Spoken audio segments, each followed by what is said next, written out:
안녕하십니까? 오늘은 제 5강으로서 비주얼 베이직에 대한 조 문법에 대해서 알아보도록 하겠습니다.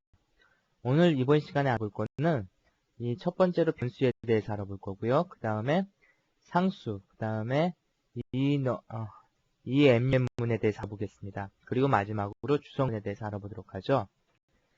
이 비주얼 베이직 문법 부분은 모든 프로그램 랭귀지가 그렇듯이 가장 기초적이고 중요한 부분들입니다. 특히 이번 시간에 알아볼 변수, 상수, 그 다음에 이 엠문 같은 경우 사용 방법이 상당히 중요합니다. 첫 번째로 알아볼 거는 변수인데 비주얼 베이직에서 변수 선언하는 규칙은 아주 간단합니다. 변수를 선언할 때 반드시 dim, s라는 문 사이에다가 써줘야 되죠. dim 다음에는 s 다음에 나오는 데이터 형식에 맞게 어떠한 자료용인지에 맞게 그 변수 값을 담을 수 있는 그런 값을 담을 수 있는 메모리 설정을 해주는 거죠. 나는 이러한 데이터 형식의 값을 이러한 변수명을 가진 메모리 영역에다 저장하고 싶습니다. 이런 뜻입니다. 간단한 예를 한번 보면은 나는 문자형인 이 데이터 형식에 대해서는 다음 시간에 다루게 될 겁니다. 이 문자형, 이 스트링이라고 하는 것은 문자형이다. 문자열을 담을 수 있는 그릇이죠. 이 그릇을 담을 수 있는 메모리를, 무슨 메모리의 이름이 뭐라고요? MySR이라고 하는 메모리를 만들고 싶습니다. 이런 뜻입니다. 이게 바로 변수를 선언하는 간단한 규칙이죠. 이 변수를 선언하기 위해서는 규칙이 정해져 있는데 이 변수명은 256자를 초과할 수가 없습니다. 왜냐하면 비주얼 베이직 컴파일러 언어가 256자까지만 변수명을 허락하게 구성되어 있기 때문이죠. 그 다음에 이 변수명에는 특수기호 같은 걸 사용할 수가 없습니다. 우리가 잘 아는 이런 너브 표시라든지 무슨 별무늬 표시 그런 거는 사용할 수가 없다는 소리죠. 이 비주얼 베이직에서 또한 예어거라고 하는 게 있는데 예어거 역시 사용할 수가 없습니다. 예어거라고 하는 것은 뭐냐면은 비주얼 베이직 문법 안에서 쓸 수 있는 그러한 이미 쓰고 있는 그러한 예어거입니다. 이런 예어거들은 비주얼 베이직 코드 에디터에서 보면은 푸른색으로 나타나는 것들이죠. 예를 들어서 if문, 그 다음에 for문, public, private 이런 것들은 변수명으로 사용할 수가 없습니다. 그 다음에 변수명의 첫 번째 가장 먼저 오는 값은 반드시 영문 아니면 한글만 사용하게 되어 있습니다. 이 비주얼 베이직은 버전 5.0부터 한글을 지원합니다. 변수명으로 한글을 지원할 수 있는 기능이 있죠. 이러한 한글을 지원하는 프로그램으로는 크게 두 가지가 있습니다. 이 비주얼 베이직하고요. 그 다음에 자바 같은 유니코드 시스템을 쓰는 랭귀지에서 이 한글을 지원합니다. 그렇지만 이 한글 쓸 경우에 문제점이 발생하게 되는데 한글 써갖고 프로그램을 제작할 경우에 한글 운영체계에선 전혀 문제가 없지만 다른 운영체계에 이식할 때 심각한 문제를 발생시킬 수 있습니다. 그래서 가급적이면은 이 변수명 같은 경우도 역시 영문으로 써주는 게 코딩할 때 가장 안성맞춤이 되겠죠. 첫 번째 글씨는 반드시 영문 아니면 한글을 사용해야 되고요. 그 앞에 기호나 숫자 같은 것은 사용이 불가되어 있습니다. 그러니까 숫자 같은 거 쓰면 안 되겠죠. 예를 들어서 1, A, B 그런 식으로 쓰면 안 되겠죠. 이런 걸 대비하기 위해서 이 비주얼 베이직은 똑같은 컴파일러가 있습니다. 변수명을 이런 식으로 사용할 수 없는 형식으로 쓰게 되면은 그 변수명 자체가 빨간색으로 표시되면서 에러 메시지를 나타냅니다. 상당히 지능화된 컴파일러라고 생각하면 되겠죠. 다음으로 알아볼 거는 상수입니다. 컨스탄트라고 하는데 상수라고 하는 것은 뭐냐? 우리가 변하는 값을 담은 그릇을 변수라고 하죠. 베리에이블. 상수라고 하는 것은 고정된 값입니다. 숫자 1이면 1, 2면 2 이런 식으로 변하지 않는 고정된 값을 상수라고 칭하는 거죠. 이 상수를 담을 수 있는 형식으로 비주얼 베이직은 이와 같은 형식을 지원합니다. public, private, 그 다음에 const라고 써주고요. 이 상수명, 그 상수명을 써줍니다. 그 다음에 s 해갖고 데이터 타입을 지정해주고 그 데이터 값을 넣어줍니다. 간단한 예를 보면은 const 상수입니다. number라는 건 상수인데 그 값은 007이다. 그래서 나중에 넘버라는 값을 나중에 쓸 때도 이 넘버는 007 값으로 대체가 된다. 그런 식으로 쓸 수가 있겠죠. 이 지정하는 구분이 있는데, 구역이 있는데, 이 컨스트 앞에 붙는 구역이 있는데, 일반적인 구역을 나타낼 때는 프라이빗을 쓰게 됩니다.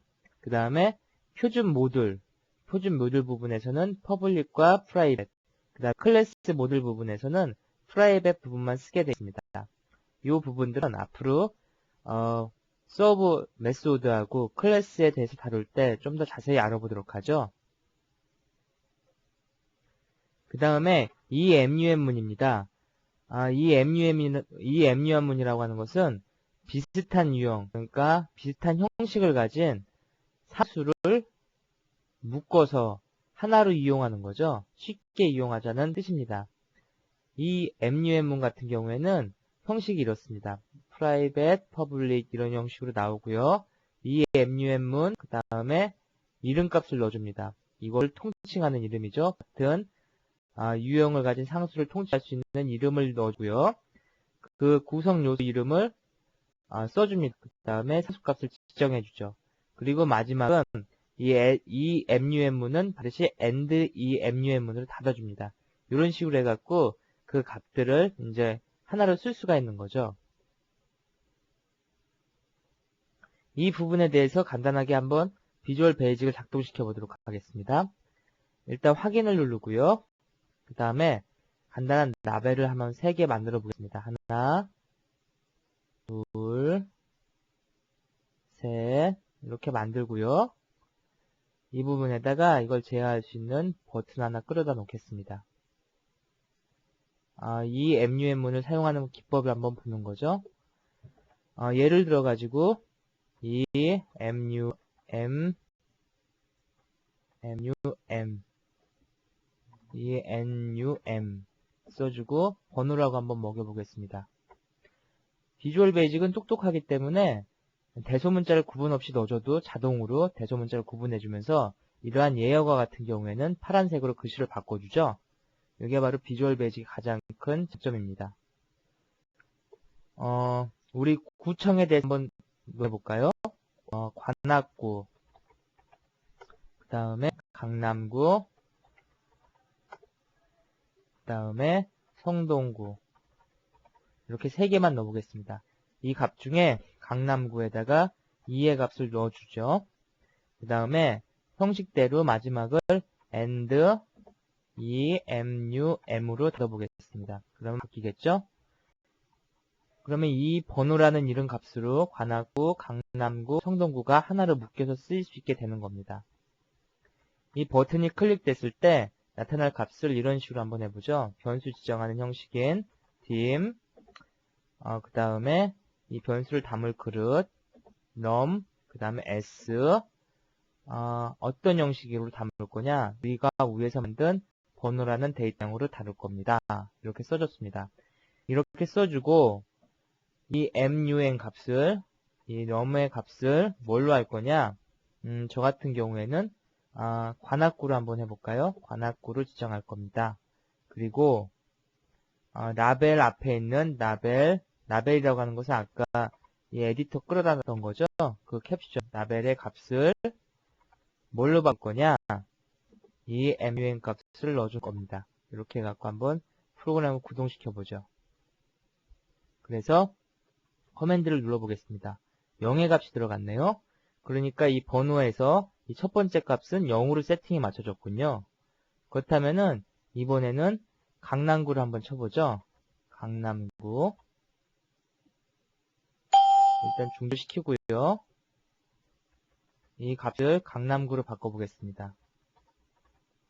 그 다음에 다시 한번 실행을 시켜보도록 하죠. 강남구 하니까 뭡니까? 여기서 지정해준 2로 바뀌어버렸네요. 이번에는 이 강남구를 다시 성동구로 한번 바꿔보겠습니다.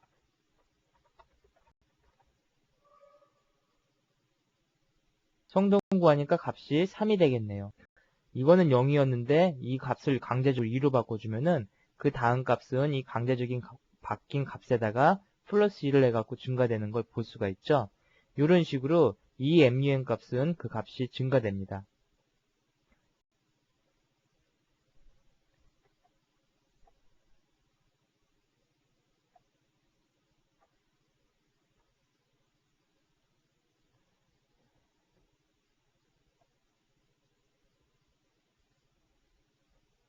그 다음에 마지막으로 주성문에 대해서 살펴보도록 하겠습니다. 주성문이라고 하는 것은 뭐냐면은 코딩을 한 후 소스를 쉽게 이해하기 위해서 사용한 거죠. 이 소스를 쉽게 이해하기라고 하는 건 뭐냐면은 프로그래머가 코딩을 할 경우에 나중에 오랜 시간이 지나면은 그 프로그램 자체를 이해할 수 없습니다. 내가 왜 이렇게 알고리즘을 짰고 이 안에 들어가는 각종 메소드하고 변수들은 왜 이렇게 정했는지 그런 것들을 소스 코드 자체로만은 이해하기가 힘들겠죠. 특히 오랜 시간이 지날 경우에요. 그럴 경우를 대비해서 이 비주얼 베이직 컴파일러는 전혀 해석하지 않는데 프로그래머를 위해서 그 소스의 자세한 설명을 달아놓을 필요가 있습니다. 그때 이러한 이 주성문을 이용하면 됩니다. 어포스트로피 요구하고요. 램이라는 문장을 이용하면은 간단하게 주석을 처리할 수가 있습니다. 이 부분도 역시 살펴보도록 하죠. 지금 현재 이렇게 하고 작동을 하고 있는데 이 부분을 주석 처리해보죠. 어포스트로피라는 걸 이용해서 앞에다 쳐보겠습니다. 그러면은 글꼴이 녹색으로 바뀌죠. 전부 다 녹색으로 바뀔 겁니다. 지금 현재 이 부분은 뭐냐면은 버튼을 눌렀을 때 작동하는 그런 함수입니다. 그런데 이 부분을 전부 다 주석 처리했고요. 다시 실행을 시켜보도록 하죠. 이번에는 버튼을 눌러도 아무런 변화가 없죠. 왜냐면은 그 버튼 눌렀을 때 코드 값이 전부 다 주석 처리되어 있기 때문에 컴파일러가 해석을 할 수가 없습니다. 요거는 순전히 프로그래머 작성한 사람이 쓸 용도로 만든 거죠. 이러한 어퍼스트로피를 쓰거나 아니면 앞에다가 rem 해가지고 len 값을 지정해주면 됩니다. 그러면 똑같이 주석 처리한 효과가 나타납니다. 이게 바로 이 주석 처리를 이용해서 프로그램을 좀 더 효율적으로 나중에 쉽게 수정할 수 있도록 하는 방법입니다. 오늘 시간에는 이렇게 비주얼 베이직에서 가장 기초가 되는 변수, 그 다음에 상수, 그 다음에 emum으로 새로운 데이터형을 지정하는 방법, 그 다음에 주석 처리하는 어포스트로피하고 이렇게 램 문장에 대해서 살펴봤습니다.